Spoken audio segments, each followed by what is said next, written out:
Chapter 7. Mother! He screamed it, and he could not be sure if the scream awakened him or the pain in his stomach. His whole abdomen was torn with great rolling jolts of pain, pain that doubled him in the darkness of the little shelter, put him over and face down in the sand to moan again and again. Mother, mother, mother. Never anything like this. Never. It was as if all the berries, all the pits had exploded in the center of him, ripped and tore at him. He crawled out the doorway and was sick in the sand. Then crawled still. Father was sick again, vomiting and with terrible diarrhea for over an hour. For over a year, he thought, until he was at last empty and drained of all strength.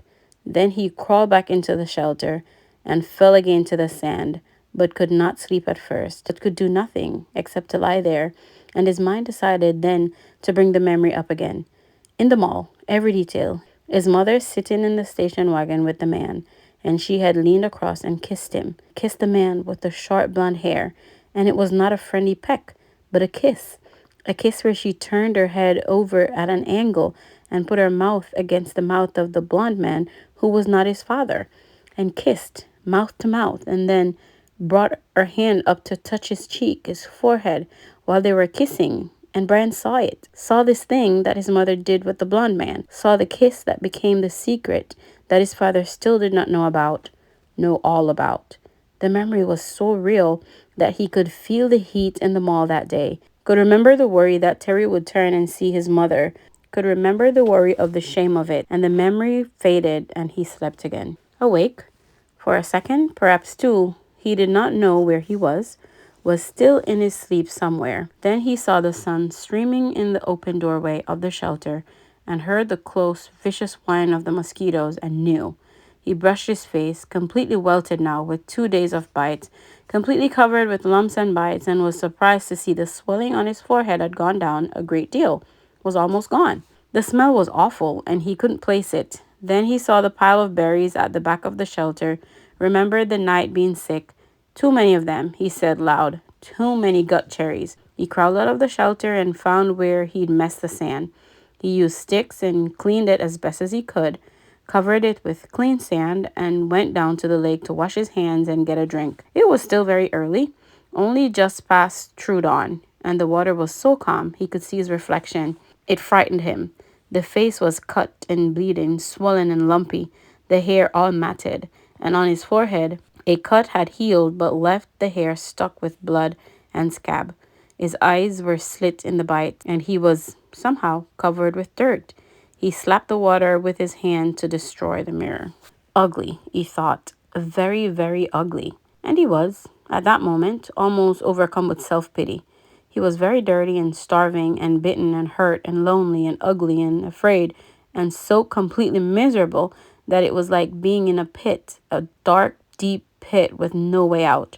He sat back on the bank and fought crying, then let it out and cried perhaps 3-4 minutes. Long tears, self-pity tears, wasted tears. He stood, went back to the water, and took small drinks. As soon as the cold water hit his stomach, he felt the hunger sharpen, as it had before, and he stood and held his abdomen until the hunger cramps receded. He had to eat. He was weak with it again, down with the hunger, and he had to eat. Back at the shelter, the berries lay in a pile where he had dumped them. When he grabbed his windbreaker, gut cherries he called them in his mind now, he thought of eating some of them. Not such a crazy amount as he had, which he felt brought on the sickness in the night, but just enough to save off the hunger a bit. He crawled into the shelter. Some flies were on the berries, and he brushed them off. He selected only the berries that were solidly ripe. Not the light red ones, but the berries that were dark, maroon red to black, and swollen in ripeness. When he had a small handful of them, he went back down to the lake and washed them in the water. Small fish scattered away when he splashed the water up, and he wished he had a fishing line and hook. Then he ate them carefully, spitting out the pits. They were still tart, but had a sweetness to them, although they seemed to make his lips a bit numb. When he finished, he was still hungry, but the edge was gone and his legs didn't feel as weak as they had. He went back to the shelter. It took him half an hour to go through the rest of the berries and sort them. putting all the fully ripe ones in a pile on some leaves, the rest in another pile. When he was done, he covered the two piles with grass. He tore from the lake shore to keep the flies off and went back outside. They were awful berries, those gut cherries, he thought. But there was good food there. Food of some kind, and he could eat a bit more later tonight if he had to. For now, he had a full day ahead of him. He looked at the sky through the trees and saw that while there were clouds, they were scattered and did not seem to hold rain.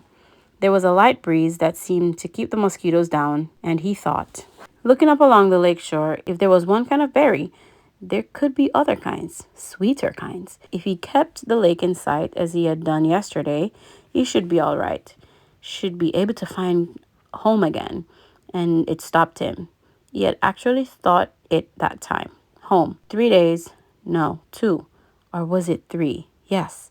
This was the 3rd day, and he had thought of the shelter as home. He turned and looked at it, studied the crude work. The brush made a fair wall, not weather-tight, but it cut most of the wind off. He hadn't done so badly at all. Maybe it wasn't much, but also, maybe it was all he had for a home. All right, he thought, so I'll call it home. He turned back and set off on the side of the lake, heading for the gutberry bushes, his windbreaker bag in his hand. Things were bad, he thought, but maybe not that bad. Maybe he could find some better berries. When he came to the gutberry bushes, he paused. The bushes were empty of birds, but had many berries, and some of those had been merely red yesterday were now a dark maroon to black, much riper. Maybe he should stay and pick them to save them. But the explosion in the night was still much in his memory, and he decided to go on. Gut cherries were food, but tricky to eat. He needed something better. Another 100 yards up the shore, there was a place where the wind had torn another path.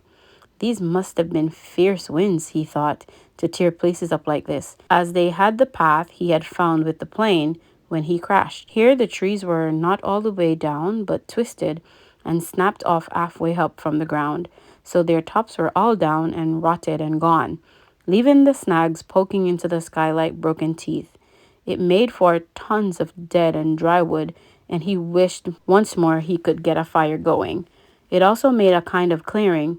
With the tops of the trees gone, the sun could get down on the ground, and it was filled with small thorny bushes that were covered with berries. Raspberries. These he knew because there were some raspberry bushes in the park, and he and Terry were always picking and eating them when they biked past. The berries were full and ripe, and he tasted one to find it sweet, and with none of the problems of the gut cherries, although they did not grow in clusters, there were many of them, and they were easy to pick, and Brian smiled and started eating. Sweet juice, he thought. Oh, they were sweet, with just a tiny tang, and he picked and ate and picked and thought he had never tasted anything this good. Soon as before, his stomach was full, but now he had some sense that he did not gorge or cram more down.